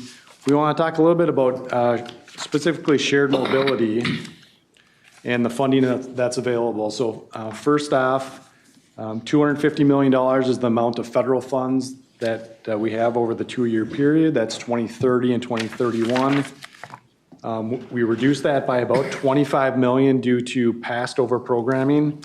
And so we've always done in the past, we've over-programmed by more because we think that some amount of projects are going to be canceled or not have the local match or other things and give the money back. So we want to have more projects in the queue ready to go to deliver that federal project. So a good strategy. The good thing is we've had fewer projects that have dropped out, but now we do have to pay that balance back. So minus 25 million there. And then also we've subtracted $10 million, and that's due to some uncertainty on 2 of the 4 federal programs that we do receive that make up the regional solicitation. So those are 2 new programs in IIJA, Carbon Reduction Program and Protect. And so we do think that there is some uncertainty in a new federal transportation bill if those programs will continue. So that amounts to $10 million that we are unsure of at this time. So as we move into developing funding options, there are several rules that as staff that have been approved by TAB that we think about as we put together the funding options to bring back to you. Things, we don't have to go through all these, but we fund one of all the 5 eligible functional classifications, fund at least 30 million for arterial bus rapid transit, fund at least 1 project in certain transit market areas that are more in the suburban areas. So there's quite a list of things that we have to think about when we develop these funding options. That does limit, I think, the range of options that can be provided back to the TAB. Maybe the third factor we want to talk about is that you did also approve to increase the maximum awards. So many of those were first increased in 2014 and hadn't been so for 10 years. So we increased those. And that's feedback we've heard from a lot of our project partners. But by increasing them and decreasing the amount available, what that likely is going to mean is that many of the application categories will only be able to fund probably the top 2 projects or so. Some of the categories have lots of projects that were submitted, but many of them will probably only get maybe the first 1, 2, or 3 projects from a scoring perspective are going to be able to have be funded. So last November, we brought and you approved funding targets for how to potentially split up the money between the categories of safety, bike ped, transit, roadways, and the environment. And so you can see that 12%, 14, 24, 44, and 6%. With the reduced funding levels, 215 million available. We've redid the math based on the percentages you approved. And again, that's a starting point for the options that we bring forward to you as targets. And so you can see what that means. So for instance, when we released the applications, the safety category had $30 million in it, but now we got less money available. So that's more like 26 million. So that leads into one of the topics that we left unresolved at the end of the regional solicitation evaluation that we heard from several of our partners, both during kind of the end of the process and during the public comment period. And that related to shared mobility type projects. We may remember we got rid of unique projects. That was about $5 million that we had set aside. And that's where some of those shared mobility projects like bike sharing and car sharing, microtransit, other TNC type projects were housed. And while some of those remained eligible at lower dollar values or awards, people did recognize the need to reevaluate whether a shared mobility category or something similar would make sense for a future solicitation. So one thing that we wanted to ask the TAB before that conversation occurs, likely in 2027 to a greater extent, is whether we should set aside some amount of money this cycle. And it's really a timing reason why we'd set aside some money now before we have that discussion. Because the types of projects like shared mobility, you think about bike sharing project, you really don't want the money 5 years out, and that's where most of this money is, 4 to 5 years out. It's too far out for a bike sharing project. So in a similar vein to what we did with electric vehicle charging, we set aside money now, and this cycle, we're not selecting any electric vehicle charging locations. We said that's more like a 1 to 2 year project. So we set the money aside now, and then we come back to it and actually do a call for projects for those types of projects. So what we're asking of the TAB is whether we should do the same thing for shared mobility. You'd still have the option on whether you'd want to do it or not in the end. But if you don't set aside some amount of money now, you're really kind of 2 cycles out from being able to deliver those projects. And so now is a better time to have the conversation before you see projects and who's next on the list, et cetera. Steve, just to pause for a moment here. Commissioner Cattell has a question for you. First of all, I just want to say I support some funding scenario for this. So I think that we need to, for shared mobility, I think we need to put something aside because otherwise it won't happen. But I was just going back over some of the notes that I have in here, and I was just realizing we have a 6% set aside for the environmental category. Maybe we need to revisit that because with this whole carbon reduction and the project programs may not be continued with the federal reauthorization bill. We need to probably be looking at that and thinking about that. There's another pot of money there. Yeah, thank you, Mr. Chair and members. So the environment category currently is made up of the money we give to the TMOs and TDM and EV charging. Given the funding sources that could remain, CMAQ and STP, there's eligibility within those programs to still fund TMOs and TDM and EV charging in CMAQ and STP. So if you did want to continue that at similar levels, you could do so. I think, was that your question? Well, kind of, but I just wonder what the federal reauthorization bill will have in it, and are we following that, or is there a chance that they're going to be making requirements very differently? Yeah, so Mr. Chair and members, we're expecting probably similar eligibility for CMAQ and STP, although we don't know. But everything that is currently in the solicitation could be funded with those other sources. Elaine, would you agree with that? Like typically we funded TMO and TDM funding with the CMAQ dollars. And EV charging too has greater flexibility where we wouldn't have to fund it with like carbon reduction in case that went away. Yeah. And Commissioner?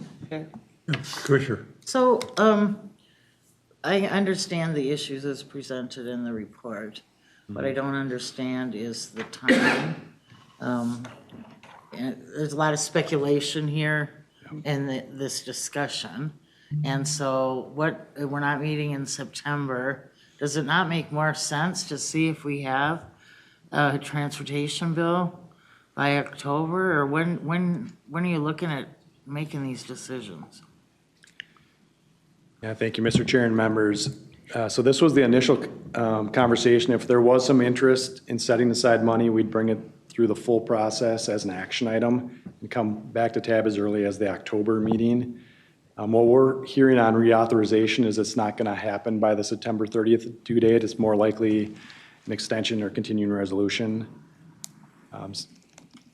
is going to occur, and that's. And if I might, then those funding sources remain. So Mr. Chair and members, for 2030, MnDOT has committed to continuing the carbon reduction and protect. But all the other, beyond that, there is no certainty that those sources would continue because we're outside of the bill ends this year. So everything we're doing is outside of a bill. So we have to make up the best assumptions as to which programs will continue and the relative funding levels. Elaine. And also, the initial consideration for that would be October. If things change, the final selection of projects wouldn't be till next January. So there might be some change by then, you would know. And I get all that. Yeah. So the feedback you're asking for us today seems really premature. Could you pull your microphone over, please? I'm sorry, the feedback that you're asking for us today seems really premature, at least in how I evaluate things. It's very speculative. We don't have this scoring. We don't kind of know. Yeah, I think this is primarily informational today, and we won't have to make a decision until October. So he wants to. Why would we be making a decision in October? So Mr. Chair and members, I think part of it is if you want to set aside the money now, then we do the math before you see what projects are on the list. So if you want to it's easier to do now in a more of a hypothetical sense before you see which project is essentially not funded because you're setting aside money for a future selection. And so we're trying to do it now before you see all the projects on the project list, I think is the rationale for doing it now. Commissioner, why don't you follow on? No. Keep that good mind of yours working. Well, we always true up. This is, we spend all this time and it's just, and we get to the final thing, and if a county doesn't have a project, we pick one and somebody gives, there's a whole lot of rigmarole. We made the process this round more complicated than it was before, which I think is a failure of what we have in front of us. And nothing changes about the horse trading in the end. It always happens, and right or wrong. And so today we could say, yeah, let's set aside this amount of dollars or whatever.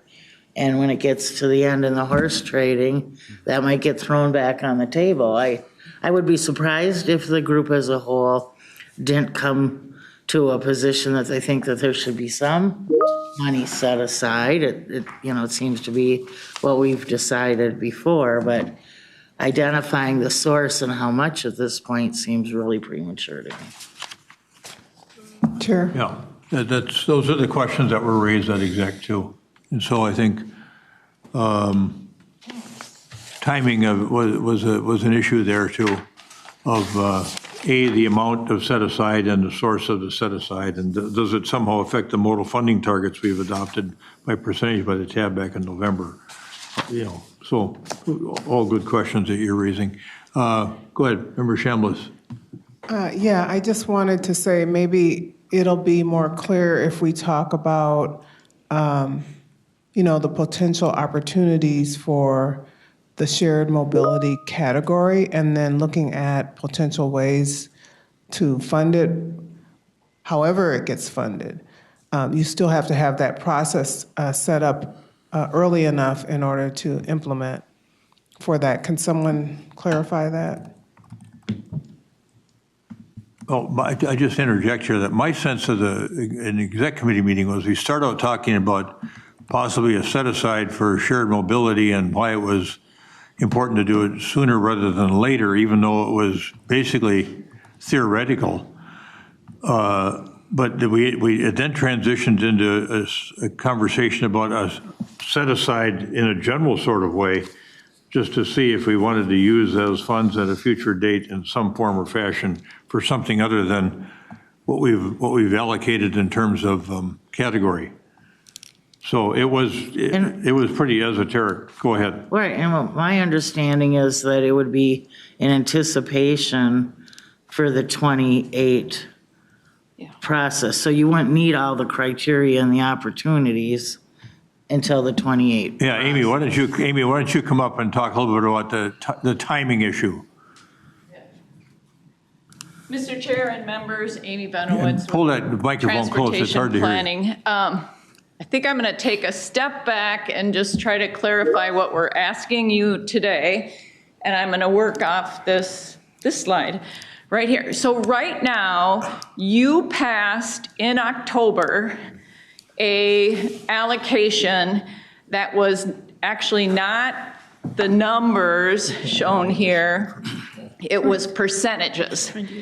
And so regardless of how much money we had, you adopted percentages that would go to each of these categories. And so now Steve talked to you about how the money is turning out. And if we have 215 million, if we do, that's the first column there. That's how we would distribute the money. Since then, we put everything out for public comment. We had a number of commenters come in on the application and during the application process and say, well, shared mobility doesn't really fit in what you did. And we think that was a fair criticism. There are pieces of shared mobility that, despite all the work, and it was great work and we did a great job, I really do believe that that's the one piece we maybe kind of left out of our application process. So what we're asking of you today is we're recognizing maybe we missed that. And if you agree that there should be an application category for shared mobility, it would show up in the 2028 solicitation. But in 2028, the money will be for 2032 and 2033. And shared mobility doesn't need to go that far out. So if we want to create that category, we would set money aside this solicitation.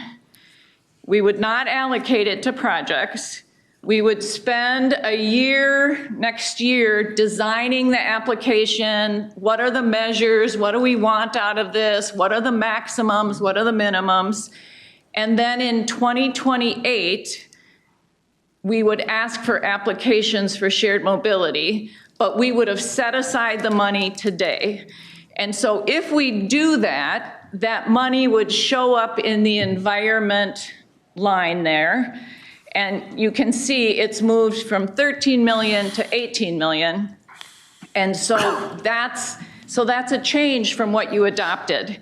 So today we're just kind of asking, do you think we should do that? If so, you don't have to vote today. Can't vote. We will do a business item that will come through the committees, and you would see that business item in October, and you would essentially be voting on moving from column 1 to column 2 with the funding targets. And Mr. Chair, I appreciate the tutorial, okay? Nothing that you said I misunderstood. It's exactly what, here's my point. When we get to the end of the horse trading, we take money sometimes from one category to the next or reduce the funding. It seems a whole lot easier in my world to find 5 million in the end, figure out, we don't even know which ones are overprescribed or underprescribed, or this is a whole new thing.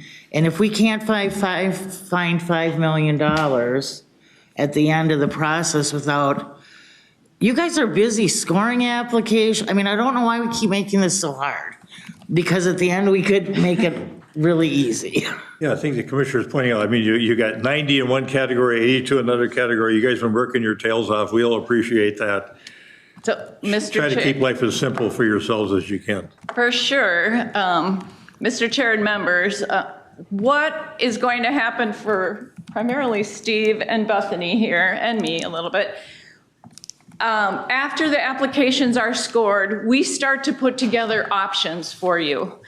And so what we're kind of looking for is agreement that we should have in our options a set aside for shared mobility. Because if you don't tell us that you're interested in doing that, the options you see in October and November won't have that. And so it's really giving us direction of, yeah, we're kind of interested in doing that or not. And it will be your decision, and you can move money back and forth, but we do put the base options on the table for you. And so we're kind of asking whether we should include that. Member Kolash, then Commissioner.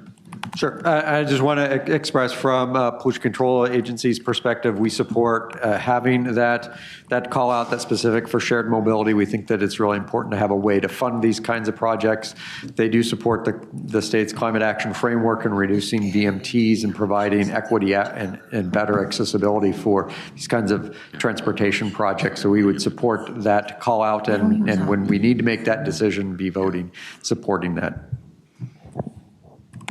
Commissioner. Thank you. So thank you for the information very much. Where I'm having a challenging time is if we include shared mobility set aside in October, November, and waiting current applications for that set aside. But what I'm hearing you say is that the feedback was there was no way to ask for shared mobility. So would there even be applications to set aside since this doesn't seem to exist right now? Mr. Chair and members, so what you would see in November is we'll come with a base allocation and we'll say, fund 3 projects in proactive safety, 2 in reactive, this many, and we'll give you a base recommendation that follows the funding. And then we'll have just 5 million sitting over here for shared mobility, and it won't be project specific. Then as you begin to decide where you wanna draw the lines, we call it, you might look at that 5 million and say, we're gonna take it to 2, or we're gonna increase it to 8, or we're gonna go to 0. But it would be part of the initial base distribution that we would show to you, and then the horse trading, if you will, would occur after that. But if shared, yeah. Go ahead. Well, but why can't we just say in your options? My problem is I don't know if it makes sense to take $1 million from each of the 5 areas or not. There might be one area where there are so many applications for good projects that we're going to be looking, you know, for every penny there, and there might be another area when it's not. Why can't you, as you put together your options, make a recommendation of where you would find up to $5 million for the shared mobility thing and not make this so hard? It can be one of the options that you present. Ms. Venowitz? Mr. Chair and members, we can, and if that's what you want us to do, we will. The issue we have is you adopted a distribution last October that told us what the base was, and shared mobility wasn't in it. Right. So that's it. So we will be adding something that you did, now you know, because we're telling you, but last October you adopted and essentially said, this is the base of how we want the money distributed, but we're going to come in with a base that puts more money into the environment to allow for shared mobility. Mr. Chair. Yeah, Commissioner, I'm going to go to Member Martinson. Could I make a motion to amend? No, we can't, No? because this is all an Action. informational portion of the Action. agenda. We can't take any action. Okay. We just have to we have to give them some direction without voting. Yep. Thank you. Member Martinson, yeah.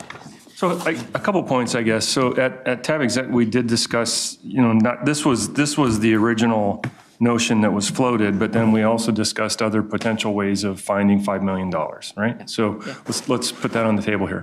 So we talked about the possibility of drawing out of overprogramming because there's money that's there. We talked about, what's the other option we discussed? We had a third option of taking it. Interchange, yeah, right. So Member Jepson suggested possibly because of anticipation about maybe fewer interchange projects being proposed in the next round, maybe we look just to that and take 5 million directly out of interchanges, which, okay, I wasn't expecting that kind of suggestion, but there it is. So there's options about where it comes from, but I think what we're being asked today is to say, do we want to set aside some money? And I think we do. I do. I would support that. And so at TAB Exec, we also talked about the fact we've had this conversation largely around sort of supporting EVI and Our Car, and that set of entities is struggling financially in part because they're trying to transition their fleets away from, well, they have increased insurance costs like everybody else does, but they're also trying to transition their fleets. They have a fleet of ICE vehicles. Internal combustion engine vehicles, and then they've got their electric vehicles, and they're trying to move from the former to the latter. And I have a friend who uses both of those systems, and he says they are not maintaining their internal combustion cars. They are falling apart, like to a point where they're unreliable to use, and that doesn't help their revenue. So helping them get over that, it's a transition period. Transition periods are always dicey, especially when they run with very, very thin margins.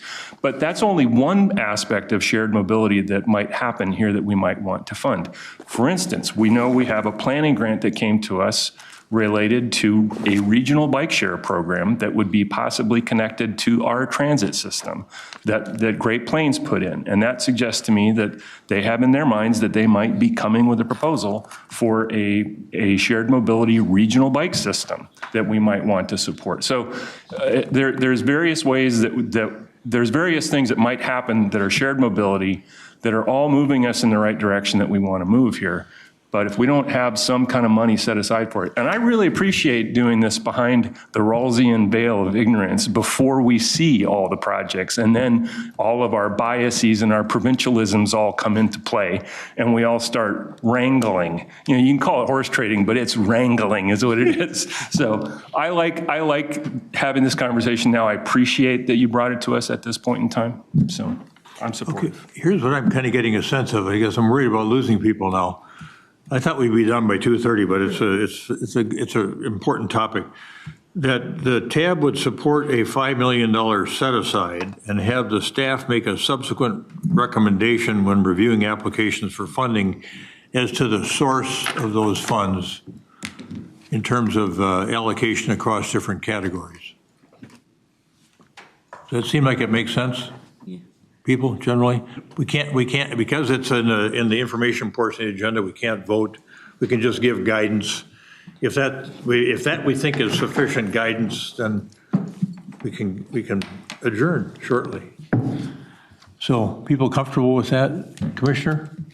Mr. Chair, just point of clarification. What's going to be voted on, whether it's January, is the 2026 solicitation, right? So the shift of any kind of funds, are we talking about the 2028 solicitation? So, yeah, for spending in 30, is it 30 and 31? Yeah. I don't think it's fair to mess with any funding that's been agreed with in categories for 2026. Are we talking about being open and shifting some funding to the environmental area from for the next solicitation, 2028? Mr. Chair and members, the 26 solicitation is for funding in 30 and 31. If we set it aside, it will come from those years.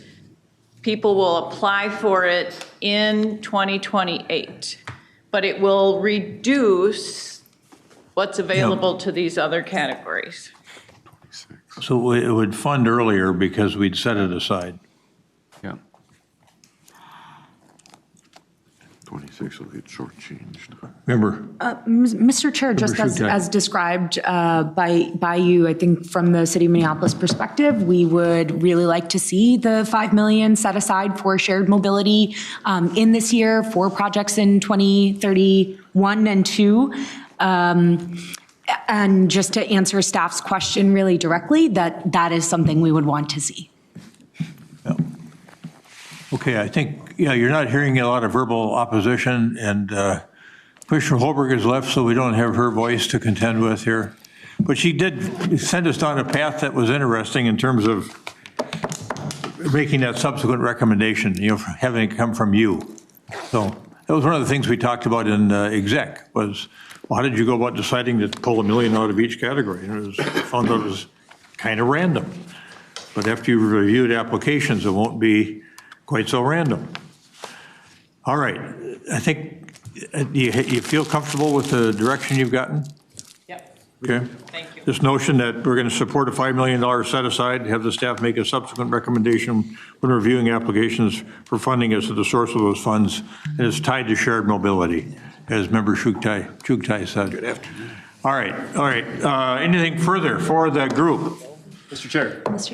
Yes, Member Martinson. There was something mentioned at TAB exec that I think is worth bringing here, and that is that so staff in this last year has been having to manage the implementation of a new grants management system, revisions and a complete revamp of the regional solicitation process, the creation and standing up of a new active transportation funding program, getting those dollars out the door in some cases, and a new, the community considerations scoring process and how that's having to be staffed and standing up all of the committees to do all the reviewing. And the large number of applications that have come in because in part of the new active transportation money. And staff has kept this all on the rails and largely on the timeline that it needs to happen on. And that's actually quite remarkable. And I think it's a testament to the quality of the staff that do this work here at Met Council. And thanks is due to those who've been doing yeoman's lifting on person's lifting, I guess it would be, on all of these fronts, all kind of at the same time, all in the context of a new grants management program. Ooh. So congratulations and thanks for all the work. I'm sure you've enjoyed spending your summers doing all of that. Yeah, thanks for those thoughts, Member Martinson, greatly appreciated, I think, by all of us. Well said on behalf of all of us. All right, and if any of you are in the South Metro at 6 o'clock tonight, is walk with the mayor at Centennial Lakes. We stand adjourned.